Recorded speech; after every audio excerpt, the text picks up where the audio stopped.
اعوذ باللہ من الشیطان الرجیم بسم اللہ الرحمن الرحیم قل انما انا بشر مثلکم یوحی الی انما الہکم الہ واحد فاستقیموا الیہ واستغفروہ وویل للمشرکین الذین لا یؤتون الزکاة وهم بالآخرة هم کافرون ان الذین آمنوا وعملوا الصالحات لهم اجر غیر ممنون۔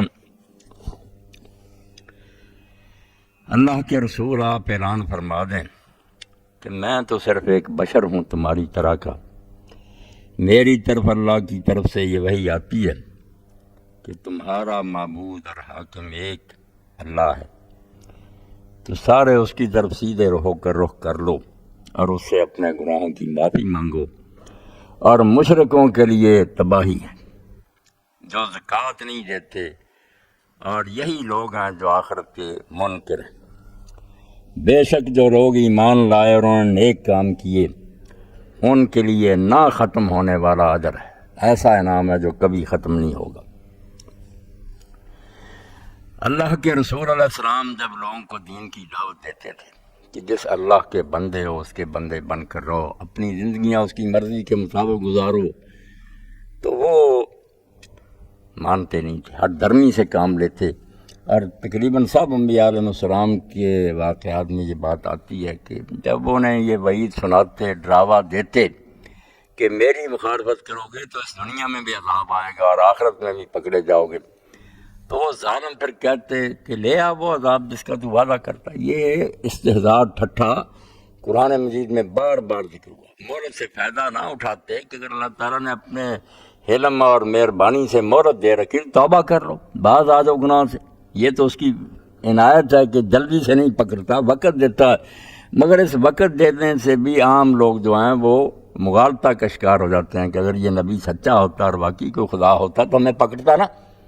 تو یہاں بھی یہی بات آئی ہے، سورہ حامیم السجدہ، فَعْمَلْ إِنَّنَا عَامِلُونَ، تو نے جو کرنا کر لے آ وہ عذاب اگر تو لا سکتا ہے، ہم بھی جو کرنا چاہیں گے کر لیں گے۔ دھمکی، وہ اپنا کام کرنا چاہتے کر لے، ہم سے جو ہو سکے کریں گے۔ وہ بھی قرآن مجید میں جگہ جگہ تھا، ہم یا تجھے قتل کر دیں گے یا وطن سے نکال دیں گے، تو بس اب ہماری تیری صلح نہیں ہو سکتی، جو ہم سے ہو سکا کر لیں گے، جو تو کر سکتا کر۔ تو اللہ تعالیٰ نے اس کے جواب میں رسول کریم علیہ السلام کو کہا کہ یہ لوگ یہ سمجھتے ہیں کہ نبی کے اپنے ہاتھ میں سب کچھ، اگر وہ نبی ہے تو پھر عذاب لے آنا اس کے اپنے بس میں، لے آئے جب جی چاہے۔ یہ مغالطہ بھی امتوں میں رہا ہے، جس کو نبی مانتے ہیں اس کو پھر کہتے ہیں یہ خدا ہی ہوتا، یہ اپنے ہاتھ میں اس کے سب کچھ کر سکتا۔ منکر اس کو ویسے نہیں سچا مانتے، ماننے والے سمجھتے ہیں جو نبی ہوگا وہ خود ہی قادر مطلق ہوگا اور عالم الغیب ہوگا۔ اب اللہ تعالیٰ نے یہ دونوں باتیں قرآن مجید میں جگہ جگہ بیان فرمائی ہیں کہ نہ تو نبی کے بس میں ہے کہ وہ عذاب لے آئے، وہ دین سکھاتا ہے، عذاب بھیجنا نہ بھیجنا اللہ کا کام ہے، نبی کا نہیں ہے۔ اسی لیے سورہ الانعام میں آپ دیکھیں واضح فرما دیا کہ لوگوں کل لو کان عندی ما تستعجلون بہ لقضی الامر، اگر وہ شاید میرے بس میں ہوتی، میرے اختیار میں ہوتی جو تم جلدی مانگتے ہو، تو اب تک معاملہ ختم ہو چکا ہوتا، عذاب آ چکا ہوتا۔ فانتظروا انی معکم من المنتظرین، تم بھی انتظار کرو، میں بھی تمہارے ساتھ انتظار کروں۔ ایک تو بے بسی اور بے اختیاری کہ نبی خدا کا شریک نہیں، نہ خدائی اس کے قبضہ میں ہوتی کہ اب تم نے کہا عذاب لے آؤ تو وہ لے آئے، اور یہ بھی نہیں اس کو پتہ ہوتا کب آئے گا۔ یہ بھی انما الغیب عند اللہ، غیب اللہ کے پاس ہے۔ اسی لیے کہا کہ اے نادری اقریب ما توعدون ام یجعل لہ ربی عملا، جس کا اللہ تعالیٰ تمہیں ڈراوا دے رہا نا عذاب کا، میں نہیں جانتا کہ اس کا وقت قریب آ رہا ہے یا بھی اللہ تعالیٰ نے اس میں کچھ مہلت رکھی۔ دونوں باتیں کلیئر کٹ پیغمبر نے بغیر کسی تحفظ کے، کہ لوگ کہیں گے نبی بنا پھرتا، بے بسی نہیں، صاف کہا کہ نہ میں عذاب لا سکتا ہوں، نہ یہ بتا سکتا ہوں کب آئے گا، مگر آئے گا ضرور، اس کا فیصلہ اللہ کرے گا کب آنا۔ تو یہاں بھی جب انہوں نے کہا کہ کر لے جو کرنا ہے، ٹھٹھا کیا، اور ہم جو چاہیں گے کریں گے تیرے ساتھ، تو اللہ نے کہا قل انما انا بشر مثلکم، اللہ کے رسول آپ کہہ دیں کہ میں تو صرف تمہاری طرح کا انسان، میں خدا ہونے کا دعوے دار نہیں، نہ خدائی میرے قبضے میں ہے، میں مختار مطلق نہیں، نہ عالم الغیب، بشر۔ اور یہ بات بھی اللہ تعالیٰ نے نوح علیہ السلام کے واقعہ سے لے کر حضور صلی اللہ علیہ وسلم تک ہر واقعہ میں یہ بات ہماری تنبیہ کے لیے بیان فرمائی ہے کہ جو سمجھتے ہیں کہ نبی بشر نہیں ہوتا، غلط سمجھ، بلکہ سورہ ابراہیم پڑھنی چاہیے، وہاں تو سارے انبیاء کا اکٹھا تذکرہ ہے کہ قوموں نے کہا ان انتم الا بشر مثلنا، تم تو ہماری طرح کے بشر ہو، تمہیں سرخاب کے پر لگے ہوئے، کیوں مانے تم؟ تو اللہ کے رسولوں نے برا نہیں منایا، آگے سے یہ نہیں کہا کہ تم کو بس کس بیوقوف نے کہا کہ ہم بشر ہیں تمہاری طرح سے، دیکھنے میں بشر ہیں، جیسے آج کل لوگ تعویلیں کرتے نا کہ صرف ظاہری طور پر اندر سے نہیں تھے۔ پیغمبر بھی کہہ رہے تھے کہ کیوں بکتے ہو، ہم تو بشر نہیں ہیں۔ نہیں، قالت لہم رسلہم ان نحن الا بشر مثلکم، وہی بات دہرا دی کہ واقعی تم ٹھیک کہتے ہو کہ ہم تمہاری طرح کے بشر ہیں۔ یہ ہمارے لیے کوئی ذلت کی بات نہیں، نہ ہم اس میں کوئی شرمندگی محسوس کرتے ہیں، ٹھیک کہا تم نے کہ تمہاری طرح کے بشر ہیں۔ مگر اگلی بات تم کیوں نہیں مانتے کہ اللہ تعالیٰ اپنے ولاکن اللہ یمن علی من یشاء من عبادہ، اپنے بندوں میں سے جن پر چاہتا فضل فرماتا۔ بشر سارے ہوتے ہیں، کوئی عالم بن جاتا ہے، کوئی جاہل، کوئی وقت کا سلطان ہو جاتا ہے، کوئی گداگر ہوتا ہے، تو بشر ہیں مگر اللہ کی طرف سے چنے ہوئے ہیں، ہم پر اللہ کا انعام ہے۔ تو یہاں بھی جو عذاب کا مطالبہ تھا کہ لیا کہا قل انما انا بشر مثلکم، جیسے تم بے بس ہو میں بھی اسی طرح اللہ ایک بشر ہوں، نہ عذاب لا سکتا ہوں نہ بتا سکتا ہوں، میرا جو کام ہے وہ میں نے کرنا، وہ اللہ نے میرے ذمہ لگایا، وہ نہیں میں نے چھوڑنا، ساری دنیا میری مخالف ہو جائے میں نہیں اس سے باز آؤں، جو کرنا ہے کر لو تم۔ یوحا الیہ، اس اللہ کی طرف سے میری طرف وہی آ رہی ہے، انما الہکم الہ واحد، کہ تمہارا معبود ایک ہی معبود ہے۔ قرآن مجید میں اللہ تعالیٰ نے انبیاء علیہ السلام کا یہاں تذکرہ کیا، سورہ شعراء دیکھیں، اسراء اور مقام ہے، سورہ اعراف، پیغمبر یہی آ کر کہتا ہے ایک ہی نقطہ، یا قوم اعبدوا اللہ ما لکم من الہ غیر، باقی ساری اس کی تفصیلات، بیج ایک ہے جس سے پھر تناور درخت بنتا، شریعت بنتی ہے، دین بنتا اس سے ہے کہ اے میری قوم اللہ کی عبادت کرو، اس کے سوا تمہارا کوئی الہ نہیں، یہی لا الہ الا اللہ کہ اللہ کے سوا کوئی الہ نہیں۔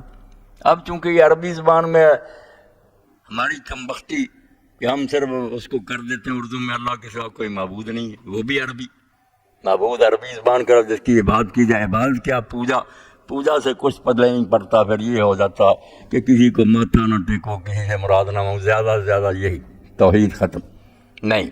الہ صاحب اقتدار کو کہتے ہیں، مقتدر اعلیٰ، تو فرماتا اللہ کہ لوگوں کو کہہ دو کہ ایک ہی ہے جس کے ہاتھ میں زمین و آسمان کی باغ، کوئی حاکم نہیں ہے یہاں کسی معنی میں، نہ تکوینی معنی میں کہ اس کا کون چلتا وہ کہے ہو جا، یہ اختیار بھی صرف اللہ کے پاس ہے۔ اس بارے میں فرشتے، نبی، ولی سب بے اختیار ہے، جو وہاں سے حکم نافذ ہوتا ہے ان کو وہ قبول کرنا پڑتا ہے، اس کی یہ مزاحمت نہیں کر سکتے۔ ہم نے انبیاء علیہ السلام کی داستانیں قرآن میں پڑھی، یوسف علیہ السلام کی جدائی سے یعقوب علیہ السلام پر کیا گزری، اور اسی طرح یونس علیہ السلام مچھلی کے پیٹ میں کیا بنا۔ اللہ فرماتا نہیں، لوگ جو سمجھ لیتے ہیں یہ خدا رسیدہ اس لیے خدا ہے، خدا نہیں ہے، خدا اللہ ہی ہے۔ تو نہ تو ان کا حکم چلتا ہے تقدیر میں، بلکہ ان پر تقدیر خود وارد ہوتی ہے اور یہ مصائب جھیلتے ہیں، اور نہ کوئی تشریعی حاکم ہے، کسی کو حق نہیں کہ وہ قانون بنائے۔ جب حاکم اللہ، تم اس کے بندے ہو، رزق وہ دیتا، زمین اس کی ہے، کیوں کوئی قانون بنائے؟ اس لیے اسلام کی نظر میں کسی علاقے میں کسی حکمران کا اپنے بنائے ہوئے قوانین جاری کرنا شرک، صرف بتوں کی پوجا شرک نہیں، یہ شرک ہے کہ وہ اللہ کا بندہ ہو کر اللہ بن بیٹھا، بندوں کے نام حکم دیتا ہے کہ یہ کرو نہ کرو، حلال و حرام، یہ لافل ہے یا ان لافل ہے، یہ کر سکتے ہو یا نہیں، یہ صرف اللہ کہے گا۔ اس لیے آپ دیکھتے ہیں جب اصول کی کتابیں پڑھتے ہیں فقہ کی، سارے مسائل کے لوگ، تو اصول میں آتا ہے الحاکم، پہلے پڑھایا جاتا ہے کہ حکم کیا ہے، حاکم کیا ہے، وہاں بتایا الحاکم ہو اللہ، ایک ہی بات ہر شخص پڑھتا، شیعہ پڑھتا، دیوبندی پڑھتا، بریلوی، حاکم صرف اللہ، کوئی حکم نہیں دے سکتا۔ رسول کریم علیہ السلام بھی حاکم نہیں ہے، مبلغ عن اللہ، حکم اللہ کا پہنچاتے ہیں، حکم نہیں دے سکتے۔ اسی لیے اللہ کے رسول علیہ السلام نے ذرا وہ شاید اپنے اوپر حرام کیا، اللہ نے ٹوک دیا کہ یا ایھا النبی لما تحرم ما احل اللہ لک، جو اللہ نے حلال کیا کیوں حرام کرتا اس کو، کفارہ دے قسم توڑ۔ تو قرآن میں آئے یا حدیث رسول میں آئے وہ اللہ کا حکم ہوتا، اسی لیے حضور نے خود فرمایا کہ مجھے قرآن بھی ملا ہے اور قرآن کے برابر کی چیز بھی اللہ نے مجھے دی۔ یہ اپنی طرف سے نہیں حضور کہتے، اللہ کی طرف۔ اسی لیے کئی مرتبہ احادیث میں آتا ہے کہ جب وہ چیزیں بھی لوگوں نے پوچھیں جو قرآن میں نہیں، حضور چپ رہے۔ ایک شخص نے جبہ پہنا ہوا تھا، اس کو خوشبو لگا لی زعفران کی، احرام کی حالت میں وہ جبہ پہن لیا۔ اب آیا اس نے پوچھا کہ اللہ کے رسول میں کیا کروں، تو رسول کریم خاموش ہو گئے۔ اور حضرت عمر رضی اللہ عنہ ایک صحابی کو کہتے رہتے تھے کہ حضور پر حالت طاری ہوتی ہوئی، اس وقت بلایا کہ ہاں یار تو دیکھنا چاہتے، حضور علیہ السلام پر وہ حالت طاری ہو۔ کافی دیر تک نہ غنود کی کے بعد آپ نے فرمایا کہ بھائی تیرے مسئلے کا حل ہے کہ یہ جبہ اتار دے، خوشبو اچھی طرح دھو دے اور بس اللہ سے معافی مانگ، خوشبو کی نہیں استعمال کی جاتی۔ تو یعنی احادیث میں بھی جو کچھ آتا ہے وہ بھی وہی ہوتی ہے۔ قرآن میں وہ درج ہو جائے یا رسول اللہ کی زبان سے۔ حضور علیہ السلام نے ایک موقع پر بار بار کہا کہ لوگوں جو شہید ہو جاتا ہے اس کے سارے گناہ معاف ہو جاتے ہیں۔ پھر فرمایا تیسری مرتبہ علت دین، قرض نہیں معاف ہوتا۔ اور کہا بھی ابھی جبریل علیہ السلام آئے، انہوں نے کہا یا رسول اللہ صاحب وضاحت کر کہ شہید ہونے سے بندوں کے حقوق نہیں ختم ہوں گے۔ تو اس لیے اسلام میں حاکم اللہ ہے۔ یہ ہے توحید کہ کوئی حکومت نہیں کرتا، نہ حضرت عمر کرتے ہیں نہ ابو بکر کرتے ہیں، دوسروں کی تو کیا مجال، کوئی نہیں، حکم نافذ کرتے ہیں۔ اسی لیے حضرت ابو بکر صدیق رضی اللہ عنہ کہتے ہیں انما انا متبع لست بمبتدع، میں حکم نکال نہیں سکتا نیا، جو ملے ہوئے حکم ہیں ان کی پیروی کر۔ یہ فرق ہے اسلامی حکومت میں اور غیر اسلامی حکومت میں۔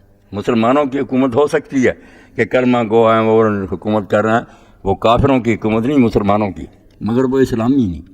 اسلامی حکومت وہ ہے جہاں کتاب و سنت کا راج ہے، کوئی شخص کوئی حکم نہیں دے سکتا، اور اگر دے تو ادنا آدمی اٹھ کر کہہ دے، جیسے حضرت عمر رضی اللہ تعالیٰ نے ممبر پر کہا۔ بڑی مناسب بات تھی کہ لوگ جو تھے نا وہ زیادہ مہر باندھنے لگے، بچیوں کا ادا نہیں کر سکتے۔ آپ نے میں بہتر سمجھتا ہوں کہ ایک حد مقرر کر دوں کہ اس سے کوئی تجاوز نہ کرے، سب لوگ اتنا مہر باندھیں۔ تو عورتوں کی طرف سے ایک عورت اٹھ کھڑی، اس نے کہا عمر قرآن مجید میں سورہ النساء میں اللہ نے کہا آتا ہے تمہیں احداہن قنطار، کہ اگر تم سونے کا ڈھیر بھی مہر میں دے دو تو اگر طلاق ہو تو پھر واپس نہیں لے سکتے۔ سونے کا ڈھیر کہا اللہ نے، قنطار، تم کون ہو حد مقرر کرنے والے؟ تو حضرت عمر رضی اللہ عنہ اتنے بڑے باجبروت خلیفہ، کتنی شان و شوکت، اور اسی وقت سر خم کری، کہا رجل اخطا و اصابت مرد، عورت نے ٹھیک کہا مرد غلطی کا۔ اس لیے یہ قرآن جو ہم پڑھ رہے ہیں اب، وہ بات ہو رہی یہی ہے نا کہ ہم منت سماجت کر رہے ہیں، 10 آدمی اکٹھے ہیں سن رہے ہیں، مگر کوئی نہیں، اس پہ حکومت کا زور نہیں ہے۔ یہی بات اگر ڈی سی اور ایس پی کہہ رہا ہوتا سارے کانپ جاتے۔ صدر مملکت کہتا کہ یہ میں نہیں کر، اللہ کا حکم ہے، میری طاقت صرف اس کو نافذ کرنے کے لیے، میں منوا کر چھوڑوں گا۔ قرآن کا رعب ہوتا۔ تو قرآن کیا ہے، علامہ اقبال رحمۃ اللہ بہت پیارے انداز میں سمجھایا، یہی 2-3 شعر جو ہے نا ہر مجلس میں جب قرآن کی محفل سنایا جائے یہی کافی کہ یہ ملا حضرات ان کو یاد کرنے اور بتائیں قرآن کہتا کیا۔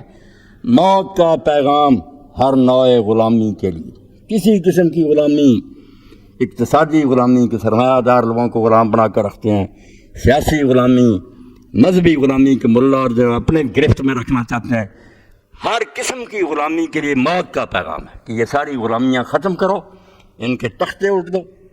موت کا پیغام ہر نوع غلامی کے لیے، نہ کوئی فغفور و خاکاں نہ فقیر رہنے سے۔ اسلامی سلطنت میں نہ کوئی فٹ پاتھ پر بیٹھنے والا کنگال ہوتا ہے اور نہ چین کے حکمرانوں کی طرح خاکان اور فغفور یہاں ہوتے، کوئی نہیں ہوتا کافر بادشاہوں کی طرح۔ حکمران بھی ایک ادنا آدمی کی طرح ہوتا، پیدل چل رہا ہوتا، سواری نہیں ہوتی، بلکہ ہو سکتا ہے ریت کے آدمیوں کے پاس بہتر سواری اور وہ بیچارہ پھٹے کپڑے پہنے پھرے حضرت عمر رضی اللہ عنہ۔ یہاں فغفور اور خاکان نہیں ہوتے، نہ کوئی فقیر رانشی ہوتا۔ اور کہتا پھر سرمایہ دار جو ہوتے ہیں وہ ایسے نہیں ہوتے کہ بنگلوں میں رہ رہے ہیں، کاروں میں جا رہے ہیں، دیکھ رہے ہیں غریب بیچارہ روٹی کے لیے بھوکا منت سماج کر رہا، ترس ہی نہیں آتا۔ وہ کہتا نہیں، کرتا ہے دولت کو ہر آلودگی سے پاک و صاف۔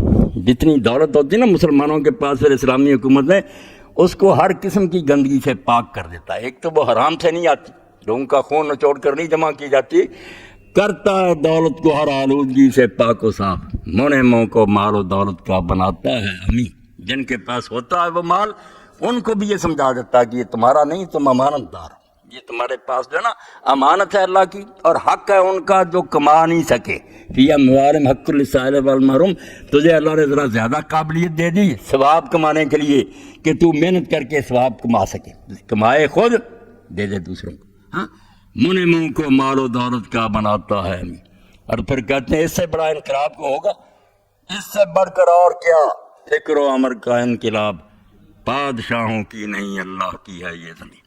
آخر میں یہ نقطہ سمجھا دیا، کوئی نہ کہا کہ یہ ملک میرا تیرے باپ کا نہیں ہے، ملک اللہ کا، تو اس کا ایک بندہ ہے، بندہ بن کر رہ، اور نہیں بنے گا تو ہم گریبان سے پکڑ کر بنا رہے ہیں بندہ، بندہ بن کر رہنا پڑے گا۔ حضرت عمر رضی اللہ تعالیٰ نے ایک موقع پر کہا اگر میں ٹیڑھا ہو جاؤں میرا کیا کرو گے؟ امتحان کرنا چاہا کہ امت مر چکی ہے یا ابھی وہ جذبہ باقی ہے جو اللہ کے رسول پیدا کر گئے تھے کہ ہر شخص آزاد، ہر شخص کو پوچھے کہ کیوں ہو رہا، تو یہ کہا کہ اگر میں ٹیڑھا ہو جاؤں کیا کرو؟ ایک شخص نے تلوار لہرائی کہ اگر تو ٹیڑھا ہو جائے گا ہم تلوار کی نوک سے تجھے سیدھا کر دیں گے۔ تو آپ نے فرمایا ہوش کر، کس سے بات کر رہا؟ جانچنے کے لیے اس نے کہا جانتا ہوں میں، تو وہی عمر ہے جس کو عمر بھی نہیں لوگ کہتے تھے، عمرو، تو بکریاں اپنے باپ کی چرایا کرتا تھا، خطاب کے اونٹ، اور شام کو آتا تیرا باپ ڈانگ سے تیرا حال ٹھیک کرتا، تو وہی عمر ہے۔ یہ اسلام کی برکت ہے کہ آج لوگ مرانا، خبردار اگر تیرے ذہن میں ایسا کوئی خناس ہے۔ آپ نے کہا شکر ہے جب تک تیرے جیسے لوگ رہیں گے عمر کو گمراہ ہونے کا کوئی خطرہ نہیں۔ تو اللہ فرماتا ہے کہ رسول اللہ تو کیا ہے، یہ کہتے ہیں عذاب لے آ، یہ چھوڑو، عذاب میرے بس میں نہیں، نہ میرے علم میں ہے، کب آئے گا؟ وہ تو آئے گا اپنے وقت۔ جو کام کی بات ہے جو میں تمہیں بتا رہا ہوں کہ سب کی غلامیاں چھوڑو، ایک اللہ کے غلام ہو جاؤ، اس کے سوا کوئی حاکم نہیں۔ فاستقیموا الیہ، اب اللہ کو ماننے کا، ریاض صاحب کی بات کہ اللہ کو ماننے کا پھر تقاضا کیا؟ یہی کیا کہ رہ جاؤ کہ لا الہ الا اللہ؟ نہیں، فاستقیموا الیہ، اب پھر بالکل اس کی طرف سیدھے رخ کر لو، ہر طرف سے منہ موڑ لو، نہ اپنی مرضی کرو، نہ معاشرے کو دیکھو، نہ لوگوں کو دیکھو کدھر یہ بھیڑ جا رہی ہے، جو وہ کہتا ہے نا منہ سیدھا خدا کی طرف، اس کی طرف چلتے جانا، جو راستہ اس نے بتایا اس پر قائم۔ یہ نیکیوں کی بات ہے، مثبت پہلو کرنا کیا؟ استقامت، جمے رہنا دین پر، اور منفی پہلو کرنا کیا نہیں ہے؟ واستغفروا، جو غلطیاں ہوئی ہیں ان کی معافی مانگو، غلطیوں کی معافی مانگو کہ یہ زہر کھا لیا ہم نے، اب ریمیڈی تلاش کرو کہ ایسا علاج کوئی حکیم صاحب دیں کہ یہ زہر ختم ہو جائے، گناہوں کی معافی، اور ساتھ جو ہے کہ سیدھے ہو جاؤ۔ وَوَيْلٌ لِّلْمُشْرِكِينَ، فرمایا تو نہیں مانیں گے اس حقیقت کو، اللہ کے ساتھ شریک کریں گے، ان کے لیے تباہی ہے، بربادی۔ بس اتنا ہی کہہ دینا کافی ہے کہ ان کی کمبختی ہے، اس دنیا میں بھی آخرت میں۔ اب مشرک کون بتائے؟ یہاں بتوں کی پوجا کی بات نہیں کی، الذین لا یؤتون الزکوٰۃ، جو زکوٰۃ نہیں دیتی، فرمایا جو زکوٰۃ نہیں دیتے وہ مشرک۔ زکوٰۃ نہ دینے والا کیسے مشرک؟ اس نے مال کو بنا لیا کہ یہ میری محنت کا نتیجہ میرا ہے، میں اس کا حقدار ہوں، میں نے کمایا محنت سے۔ اور اللہ نے یہ قارون کے بارے میں یہ بات بتائی ہے کہ جب موسیٰ علیہ السلام اور اہل ایمان نے اسے کہا احسن کما احسن اللہ علیک، اے اللہ نے تیرے اوپر فضل کیا، تو بھی اللہ کے بندوں کے ساتھ نیک سلوک کر۔ کہنے لگا کون اللہ ہے؟ انما اوتیت علی علم عندی، میں نے اپنی مہارت سے، اپنی تدبیر سے، کوششوں سے یہ حاصل کیا۔ یہ شرک کہلاتا ہے، اور اسی لیے ہم سورہ الکہف میں پڑھتے ہیں ایک باغ والے کا قصہ اور ایک مومن کا۔ مومن غریب تھا بیچارہ، مالدار جو تھا، 2 باغ تھے اس کے، بڑے پھلے پھولے کھجوریں اور انگور اور سب کو، نہریں بہ رہی، باغ میں جا رہا تھا ٹہلتا، اور اپنے ساتھی سے کہنے لگا مومن سے کہ کون اللہ دیتا ہے، یہ میں نے محنت سے کمایا، اور یہ سب کچھ برباد نہیں ہوگا، جھوٹ بولتے ہو، قیامت نہیں آئے گی، اور اگر آئے گی تو جو اللہ مجھے یہاں دیتا ہے نا، خوشی ہے تو دیتا ہے نا، وہ وہاں بھی دے گا، اور تم یہاں بھی بھوکے ہو، ناراضی ہے تو بھوکا رکھا نا، یہ مالداروں کا فلسفہ، وہاں بھی بھوکے مرو گے۔ اس نے کہا اللہ کے بندے ایسا نہیں بکنا تھا، تو کہتا اللہ نے جو چاہ کر دیا، اللہ کی مہربانی کہتا تو نے یہ بکا، اور اللہ اس کو ویران بھی کر سکتا۔ صبح ہی پھر باغ تباہ ہو گیا، صبح گیا کچھ بھی نہیں تھا وہ، تو اس میں وہاں آتا ہے لا مشرک بربی احد، کاش میں اپنے رب کے ساتھ کسی کو شریک نہ کرتا۔ اب پوری عبارت پڑھ جائیں، پورا رکوع، کہاں اس نے شرک کیا؟ جو شرک ہم کہتے ہیں، نہ کوئی دوسرا خدا مانا، نہ کسی کی پوجا کی، مگر اپنے مال و دولت کو جو اپنی قابلیت کا ثمرہ کا اللہ نے کہا ہے یہ رائٹ بن گیا نا کر کے خدا کی بادشاہی میں تیرا کوئی حصہ تھا جو اللہ نے ضرور دینا تھا، یہ فضل نہ رہا، استحقاق بن گیا کہ تیرا کوئی حق ہے. یہی شرک، اور یہی اب بھی سارے خناس جو ہے نا امیروں کے ذہن میں سمائے ہوئے. تو فرمایا جو زکوٰۃ نہیں دیتے وہ یہی سمجھتے ہیں کہ میرا مال ہے کم کیوں کروں. اگر سمجھتے نہیں اللہ تعالیٰ کی مہربانی ہے، مجھے آزمایا ہے، زیادہ دے کر دیکھا کہ اس کا حوصلہ ہے کہ میرے نام پر تو یہ کہا کہ جو زکوٰۃ نہیں دیتے یہ شرک کرنے والے لوگ ہیں. اور آخر میں جو بات کہی ہے بہت زبردست جو بات ہو رہی تھی درس سے پہلے، وَهُمْ بِالْآخِرَةِ هُمْ كَافِرُونَ، ہم 2 بار آیا کہ یہی لوگ ہیں، صرف یہی لوگ ہیں جو آخرت کے منکر ہیں. اللہ نے کہا یہ 1000 بار کہتے رہیں قیامت آئے گی، نہیں مانتے قیامت کو. زبان سے کہنا اگر ماننا ہوتا تو اللہ کیوں کہتا کافر؟ نہیں، مشرک جو ہے اللہ قیامت کو مانتا ہے، قیامت کا منکر نہیں. مگر کرتا کیا ظالم کہ بہت سارے سفارشی بنا رکھے ہیں، شفیع بنا رکھے ہیں کہ قیامت کی عدالت میں میرے چھڑانے والے بہت. اس لیے جو پکے کافر ہیں جو کہتے قیامت نہیں، ان کا انکار کس وجہ سے کہ وہ سمجھتے یار یہ انہونی بات ہے، مردے کیسے زندہ ہو گئے، ماننے میں نہیں آتی، یا شک کرتے. یہ کمبخت ماننے کے بعد کہ قیامت آئے گی اس کی جڑ کاٹتا، ایسا فلسفہ گھڑتا ہے جس کے بعد قیامت کا آنا نہ آنا برابر ہو جاتا. انصاف کیا رہ گیا؟ امان نامے لکھے گئے، تولے گئے، سب کچھ ذرا ذرا. بعد میں ایک حضرت صاحب اٹھے، اللہ چھوڑ، جو جی چاہے اس نے کیا، میرا بندہ سارا کچھ تباہ. اللہ تعالیٰ کا عدل تباہ، انصاف کا بیڑا غرق. اور جو حکمت تھی کہ اللہ نے قیامت کیوں بنائی تھی، ہر ایک کو اس کی کیے کا بدلہ ملے، وہ بھی برباد ہو گئی. اس لیے اللہ کہتا ہے یہ شرک کرنے والے لوگ جنہوں نے آستانے بنا رکھے ہیں، دربار بنا رکھے ہیں، اور کہتے ہیں کہ ان کی فتویں اور نذرانے دیتے رہے چھڑا لیں گے، آخرت کے اصل منکر یہ ہے. وہ کافر منکر نہیں ہے جو مانتے نہیں، ان کا تو ہو سکتا ہے گزرو، یہ کمبخت اصل کافر ہے کہ ماننے کے بعد پھر قیامت کو ہم مذاق اڑاتے ہیں کہ کوئی فائدہ نہیں اس کا. اس کے مقابلہ میں کائن الذین آمنوا وعملوا الصالحات لہم اجر غیر ممنون. جو ایسے سہارے نہیں ڈھونڈتے، انہوں نے کوئی غلط باتیں نہیں کر رکھی کہ ہمیں چھڑا لیں گے، وہ صاحب مانتے ہیں کہ جو کر رہے ہیں اس کا نتیجہ سامنے آئے گا. اللہ فرماتا جن کے عقیدے صحیح ہیں اور جو کام نیک کرتے ہیں لہم اجر غیر ممنون، ان کے لیے وہاں ثواب ہے نہ ختم ہونے والا، عطا غیر مجزود. انہیں وہاں وہ انعام ملیں گے جن کا پھر خاتمہ ہی نہیں ہوگا، ہمیشہ ہمیشہ وہاں جنت میں رہیں گے. تو بات تو جو قرآن نے کہی ہے وہ ایمان اور عمل صالح. قرآن مجید میں یہ کوئی 2 چیزیں نہیں کہ ایمان اور عمل بالکل ایک دوسرے کے ساتھ لازم مرتے ہیں. ایمان ہوگا تو جیسے آگ ہوتی نا وہاں ضرور حرارت ہوتی ہے. یہ تو نہیں کہ کوئی کہ آگ ہے مگر ٹھنڈک محسوس ہو رہی ہے، نہیں آگ نہیں، پھر آپ غلط کہہ رہے ہیں. اور اگر کہیں برف موجود ہے تو ٹھنڈک ہوگی. یہ کہہ کہ ہے برف مگر ہاتھ رکھیے تو گرمی محسوس ہو، نہیں، یہ جھوٹی بات ہے. 2 متضاد باتیں اکٹھی نہیں ہو سکتی. اور مولانا مودودی رحمۃ اللہ علیہ فرماتے ہیں جیسے کوئی کہے برہمن کسائی، عام بچوں کو تو پتہ نہیں نا، برہمن ہندو نہیں جانور ذبح کرتے نہ گوشت کھاتے. تو اگر کہا جائے کہ یہ برہمن کسائی ہے برہمن مگر جانور ذبح کرتے، بالکل آپس میں سیلف کنٹراڈکٹری. یہ ٹکرا رہا ہے 2 لفظ. جو برہمن ہوگا وہ کسائی نہیں ہو سکتا، جو کسائی وہ برہمن نہیں ہو سکتا. اس لیے مسلمان جو ہے وہ بھی ہو جوئے باز، شرابی، زانی، رشوت خور نہیں، یہ بالکل برہمن کسائی کی طرح کی بات. اور ایک بڑی پیاری بات انہوں نے کہی تھی کہ جو ہے نا اب مسلمان سوسائٹی یہ بن گئی ہے چڑیا گھر. تو چڑیا گھر آپ دیکھ لیں نا، حالانکہ اس میں جانور تو اور بے شمار ہوتے ہیں مگر نام چڑیا گھر رکھا ہے. شیر ہوتے ہیں، چیتے، زیبرے، چڑیا گھر. تو یہ چڑیا گھر ہے کہ یہاں ہر قسم کے ہیں، شرابی ہیں، زانی ہیں، مگر ہے یہ مسلم سیٹ. توبہ توبہ توبہ، یہ مذاق بنا دیا دین کے ساتھ لوگوں نے. اسی وجہ سے ہمارا نہ کوئی دنیا میں مقام رہا، کوئی نہیں، صفر. پوری دنیا نے تنظیم بنائی ہوئی ہے، UN اور سارے، ایک مسلمان ملک کو نمائندگی حاصل ہے. اس سے بڑی ذلت کیا؟ اتنے ملک ہیں ہمارے ملکوں ہی تیل کے چشمے ہیں، وسائل ہیں، کمبخت ہم سے پیدا. ایک سیٹ نہیں دی ہمیں. اس پنچایت میں ہماری کیا عزت ہے؟ جنرل اسمبلی میں بیٹھے ہو، سلامتی کونسل کی ایک سیٹ بھی ان کو حاصل نہیں.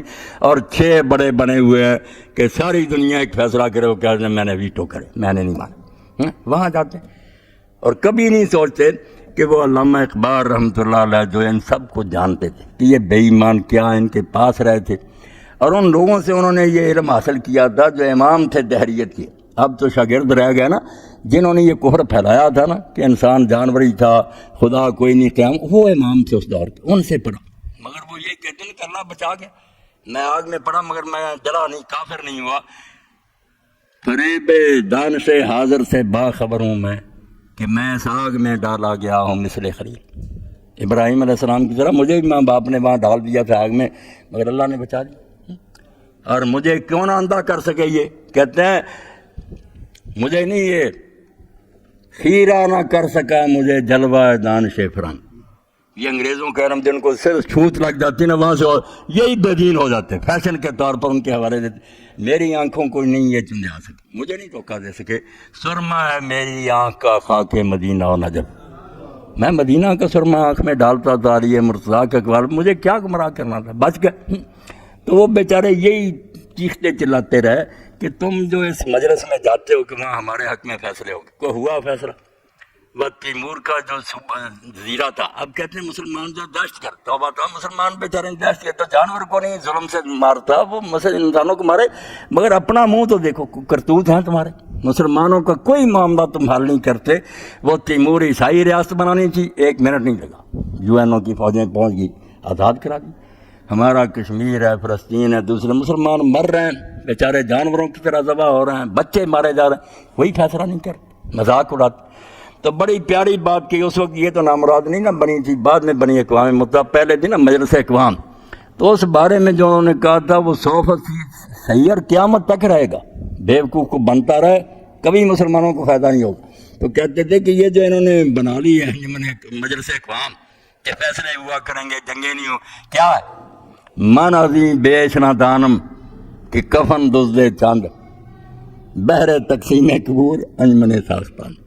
کہتے جیسے قبروں میں سے کفن نکال کر لوگ اس کو بانٹ رہے نا، تو جھگڑا ہو جاتا تھا کفن چوروں کا۔ تو کفن والے کہتے ہیں میں اس سے زیادہ کچھ نہیں جانتا کہ یہ مجلس اقوام کیا ہے، کہ کفن چوروں نے آپس میں ایک انجمن بنا لی ہے کہ قبریں یار بانٹ کر کفن نکالا کریں گے، لڑ پڑتے ہیں کمزور ملکوں کو نا مارنے اور تباہ کرنے کے لیے۔ یہ کفن چوروں نے قبریں بانٹ رہی ہیں مسلمانوں کو، یہ بیچارے یہ ملک کے جو کمزور ان کو قبریں سمجھتے ہیں۔ بہر تقسیم قبور انجمن ساختان، کوئی انصاف نہیں ہوگا، کوئی بات نہیں ہوگی، جائیں گے لوگ تماشا کر کے آ جایا کریں گے، بات وہیں کی وہیں رہے گی جو کافر کریں گے۔ تو ہماری نجات دنیا اور آخرت کی جو کامیابی ہے کی ہے ذکر حکم۔ مولانا مودودی رحمۃ اللہ علیہ دوسرے ارمان ذکر کے 2 معنی، یاد دہانی لی اور باعث فضیلت۔ اللہ کہتا ہے قرآن ذکر ہے، ہاں اس سے غلط چیزوں سے بھی تمہیں نجات ملے گی، یہ سمجھائے گا کہ یہ کام غلط ہے، اور ساتھ یہ تمہارے لیے باعث شرف بھی ہے۔ اس کو قبول کر لو گے دنیا میں بھی سپریم پاور ہے کہ نہیں، پوری دنیا اس وقت وہی بات مانتی ہے جو مسلمان کہتے تھے۔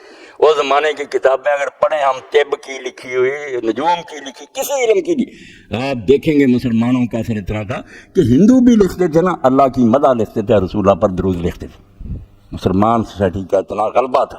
ہاں اب ہمارا آ رہی ہے کہ ہم نے بسم اللہ تک نکال دی، کورس کی کتاب تازہ نکالی، بسم اللہ سے شروع سے نکال دی، یعنی اتنے مغلوب ہو گئے کافروں سے، حالانکہ بسم اللہ کوئی ایٹم بم ہے کہ یورپ اس سے تباہ ہو جائے گی، کمزوری۔ تو اللہ یہ کہتا ہے کہ رسول کا کام عذاب لانا نہیں، نہ یہ بتانا کب آئے گا، آئے گا تمہاری شامت تمہارے سر پر منڈرائے گی، اس کا کام یہ کہ بتائے کہ جس کے بندے ہو نا اس کے بندے بن کر رہو، اس کے قانون پر عمل کرو، دنیا میں بھی عزت پاؤ گے، آخرت میں بھی عزت پاؤ گے۔ وآخر دعوانا الحمدللہ رب العالمین، وصلی اللہ تعالی علی خیر خلقہ محمد و آلہ وصحبہ۔